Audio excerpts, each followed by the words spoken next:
questions 1 and 2. You will see that there is also an example which has been done for you.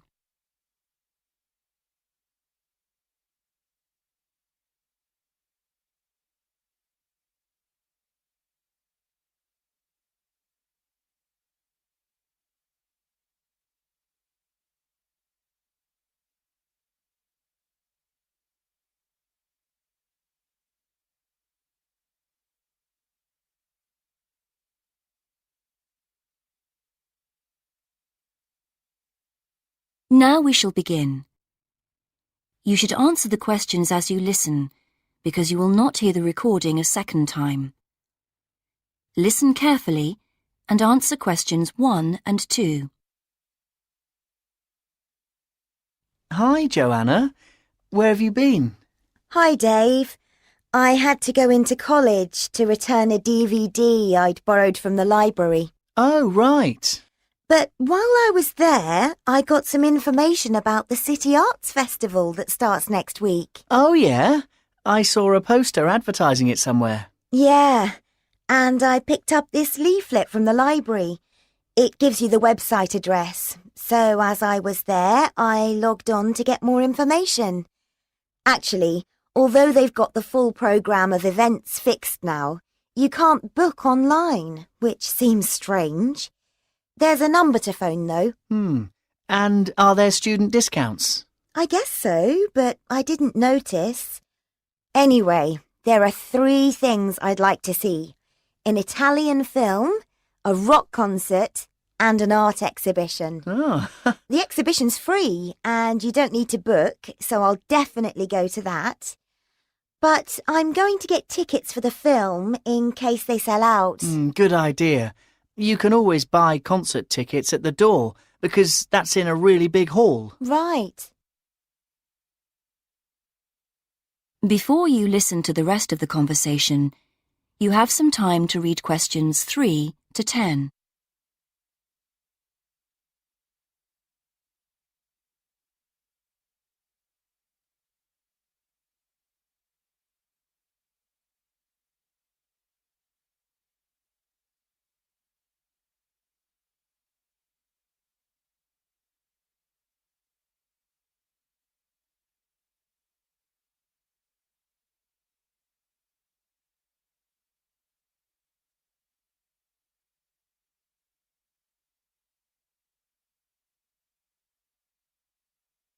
Now listen and answer questions 3 to 10. So, when does the festival actually start? Well, it's usually held the first week of October, but it's earlier this year for some reason. The opening night is September the 20th, and events go on till the end of the month. And have you got that phone number? Yeah, it's here. Look, it's 0967 990 776. OK, I'll write it down. 0967 990 776. Thanks. I thought the local council made a profit from the festival, but it says here that there's a commercial sponsor. It's a local bank. I didn't know that. Neither did I. What other events have they got on? As well as the art exhibitions and stuff that's open every day, there are special events each day. Like on Monday, there's a musical in the City Hall. That's only £3.65 for students. I think I'll give that a miss. I've got football training on Mondays, but I'm free on Wednesday. There's a jazz band on then, and that's only £2.50 for students. Sounds good. Is that in the City Hall too? We could go. Well, I'm busy actually, but it's at the sports centre if you're interested. Oh, right. Thursday's the cheapest event, only £1.25 for students, and it's on in the library. Can you guess what it is? Probably the college choir. Actually, no. They've not been asked, apparently. Oh. No, it's a poetry evening. Isn't there any modern dance on anywhere? On Friday. That's at the college. It's quite expensive, though. £15 for adults and £12.75 for students. Oh, yes, that is a lot. If I'm going to spend that much, I'd prefer to go out on Saturday. Yeah, me too. But on Saturday night, there isn't live music or a party or anything. Just the fireworks in the city park. And that's only £1.50. Yeah, that'd be good.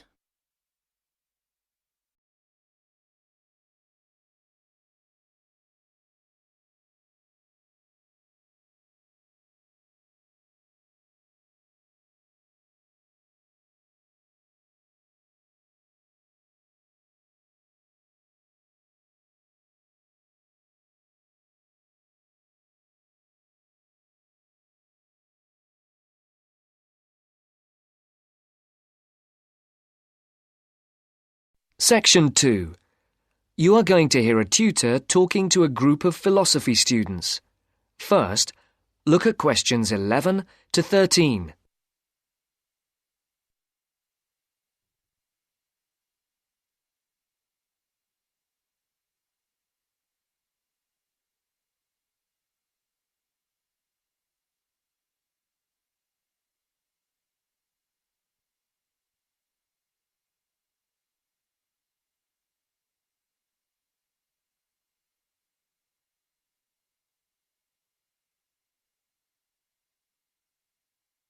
For these questions, complete the blank spaces in the table as you listen to the first part of the talk.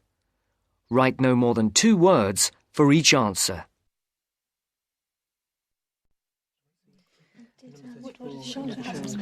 Good morning, everyone. Good morning. My name is Dr. Russell, and I am your tutor for philosophy this year. I think we're all here. Let's see, 5, 6, 7. Yes, that's everyone. Before we look at the 3 lectures you've had on philosophy this week, I would just like to run through a few things about what you can expect of me as tutor and what in turn we expect of you.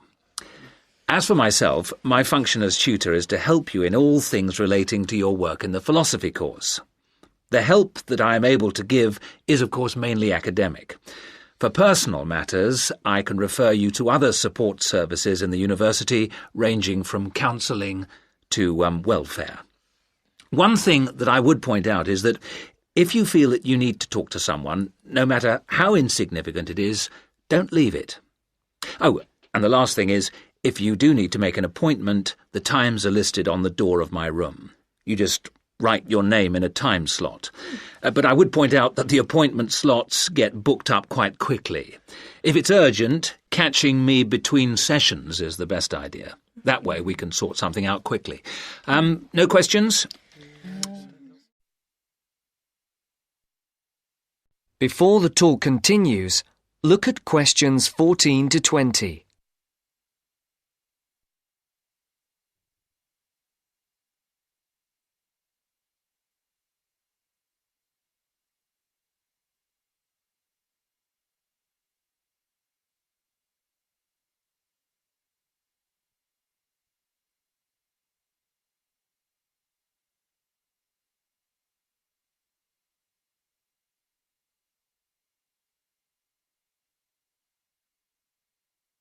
As you listen to the second part of the talk, answer the questions.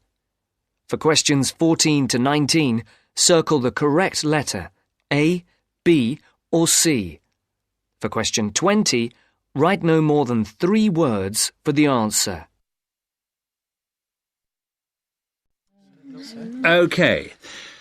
As regards you as students, the tutorials are voluntary. You're not obliged to attend, but you are encouraged to do so. Last year, for the first time, a register was kept of students attending lectures, and this year tutors are being asked to keep a register of tutorial attendance. This is not a formal register, and not all tutors will be doing it, but in the philosophy department, all of us have chosen to keep registers. Another point that's being emphasised this year is punctuality. When we did exit questionnaires, we found that people arriving late for tutorials and lectures was the single most annoying thing for the majority of students. I would therefore ask you to try to be on time for the tutorials, and for all your other classes for that matter. As regards the tutorials themselves, we will have a review of the philosophy lectures of the week before, with the discussion being led by one of you each week. There is, of course, some planning involved, but you should rely primarily on the notes you made at the lectures. This will not take up the whole of the 90 minutes allocated to the tutorial. For the rest of the time, we will look at a particular philosopher, period or concept for which you will be expected to do some preparation each week. This will range from reading about a particular individual or concept to preparing a brief outline on a subject of your choice. How much you put into this depends on you, but we're not expecting in-depth analysis at this stage. Are there any questions so far? I'd just like to ask whether the work we do in the tutorials counts towards our continuous assessment, and if so, how much? I was just coming on to that point. All the work you do in the way of essays and project work that is graded counts towards your continuous assessment grades. The mini-presentations and lecture discussions will not be graded, but obviously, as time goes on, these activities will, I hope, have an impact on your work, and hence your scores. Does that answer your question? Basically, yes, but what about... That's the end of Section 2. You now have half a minute to check your answers.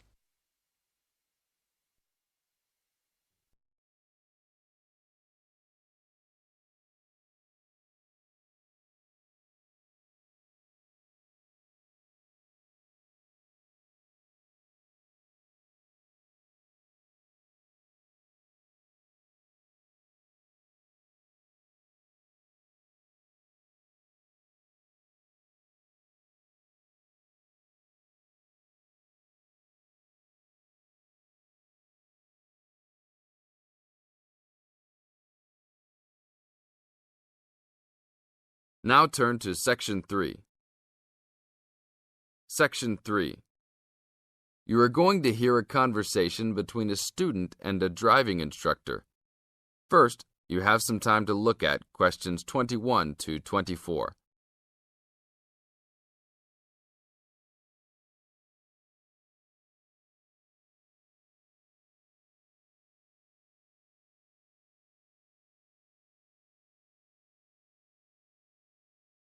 Now listen to the tape and answer questions 21 to 24. Hello, I'm going to be your driving instructor today. Are you ready to begin? Hi, hope you don't mind. It's my first time driving a car. Of course not. That's my job. I teach people like you how to become a safe and responsible driver.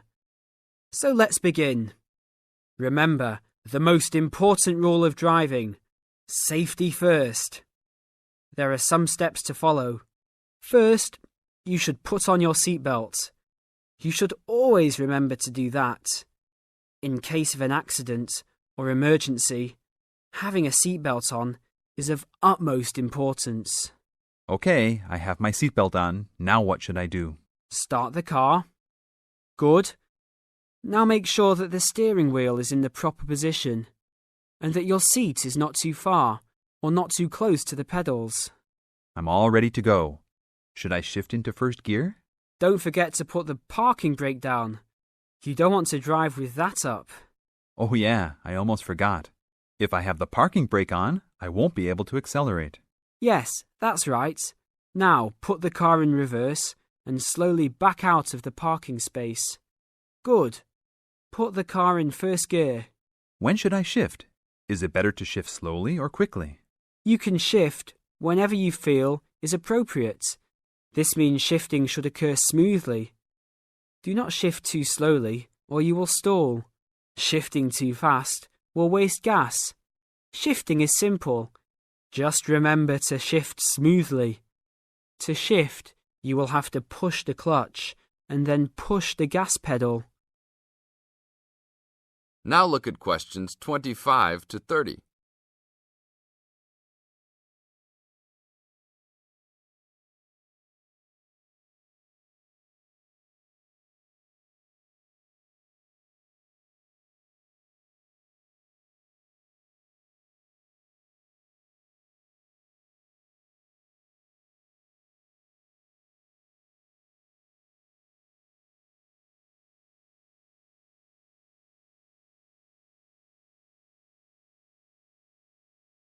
Now listen to the tape and answer questions 25 to 30.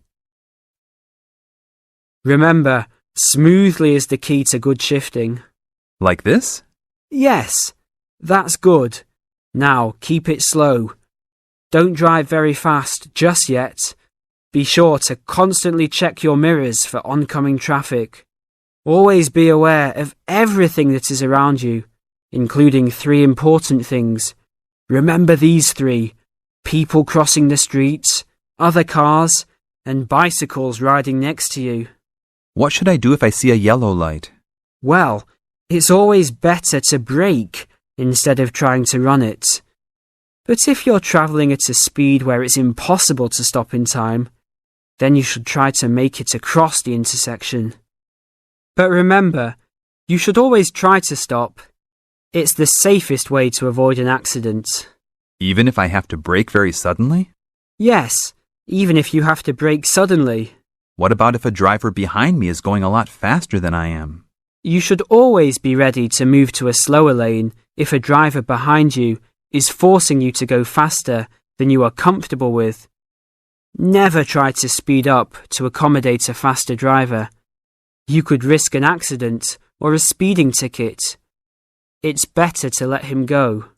That sounds like good advice. Be careful. There is a sharp turn up ahead. Remember to brake before turns. Otherwise, you might flip over if your speed is too high going into a turn. Got it. I know that I should always try to observe all traffic safety. That's right. If safety is not your first priority, it will make driving very dangerous for you and other drivers on the road. OK, park the car here. You did a great job today for your first day. I'll see you in 3 days. Thanks so much. I will see you then. This is the end of Section 3. You now have 30 seconds to check your answers.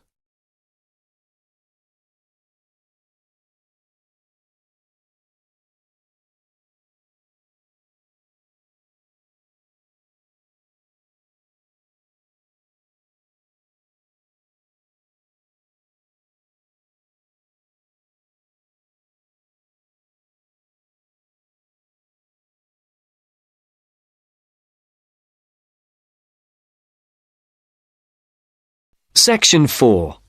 You are going to listen to a lecture on language learning.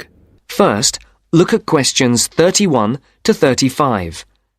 Note the example that has been done for you.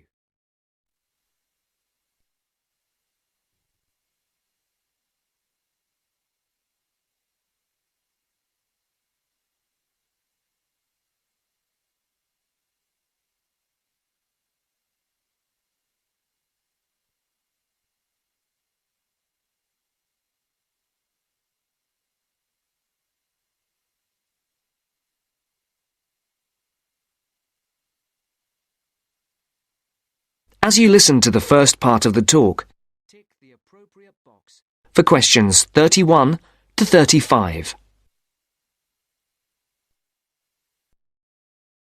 This is the first in our series of lectures on language learning.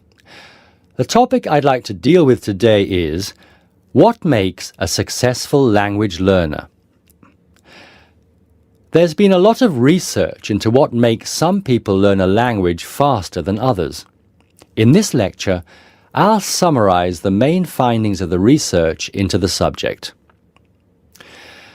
There are many factors that influence how quickly one learns a foreign language, of which exposure to the target language seems to be one of the most important factors to consider.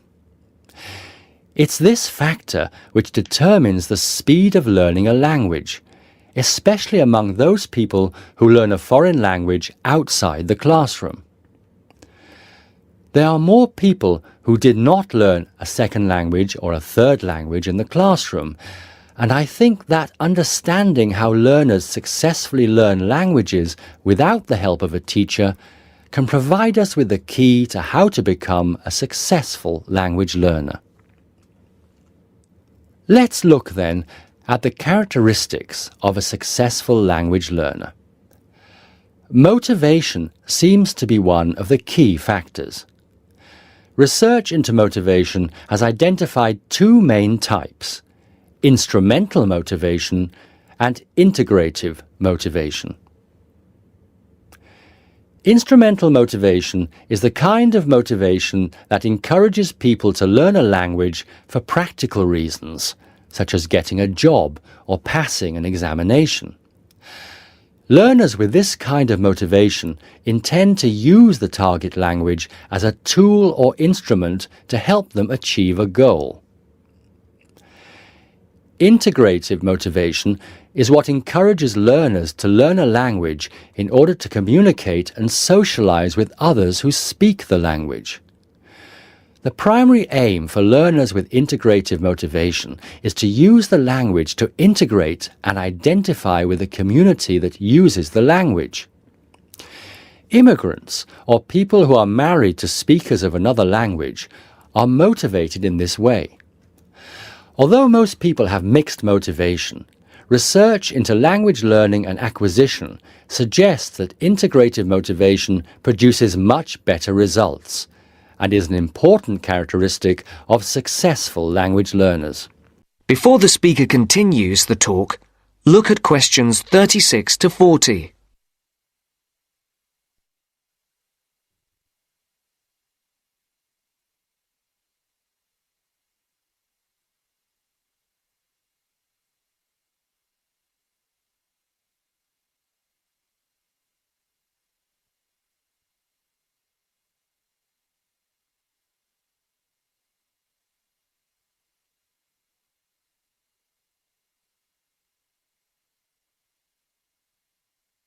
As you listen to the second part of the talk, answer the questions.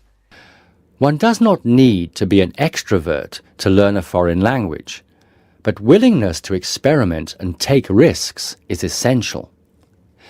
Introverted or anxious learners who are afraid of making mistakes find it harder to learn a language. Good language learners will try to experiment with different ways of learning vocabulary or grammar until they find the way that suits them best. Language is a complex system. Successful language learners often design complex learning systems to master a language. They think about how they learn and organize their learning accordingly.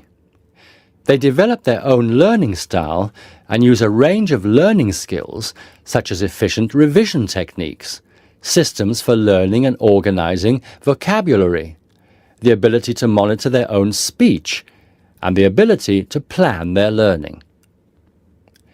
Finally, age is another major factor to be borne in mind. Children seem to be in the best position to learn a foreign language rapidly and with the best results.